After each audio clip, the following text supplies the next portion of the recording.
জীবন থেকে একটা জিনিস শিখেছি, চাইলেই সবার আপন হওয়া যায় না। মানুষ আসলে যতটা আপন সাজে ততটা আপন নয়। হাসতে নিজে শেখো, কারণ কাঁদতে তো সবাই শিখিয়ে দেবে। তোমার ভালোবাসাটা মিথ্যে হলেও অভিনয়টা কিন্তু পারফেক্ট ছিল। নীরবতা অনেক কথা বলে, যা বোঝার ক্ষমতা সবার থাকে না। একবার বিশ্বাস ভেঙে গেলে সরি কোনো কাজে আসে না।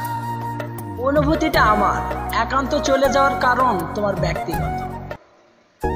কখনো কখনো গুরুত্ব বোঝার জন্য দূরত্বের প্রয়োজন হয়।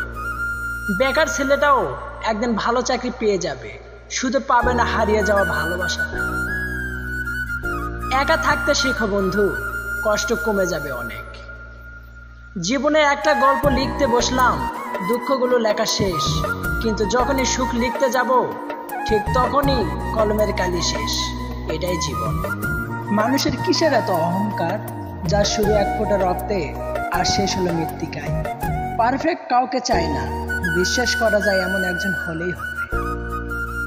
তুমি আসবে বলে তাই আমি স্বপ্ন দেখে যাই।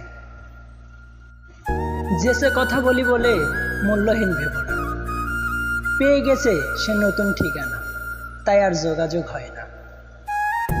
জীবনে এমন কাউকে ভালোবাসো যে তোমাকে ভালোবাসতে না পারলে তোমাকে সম্মান করবে। পৃথিবীতে কেউ পারফেক্ট নয়, কিন্তু কোনো কিছুই অযোগ্য নয়। প্রত্যেকেরই একটা জায়গা থাকে যেখানে সে সেরা।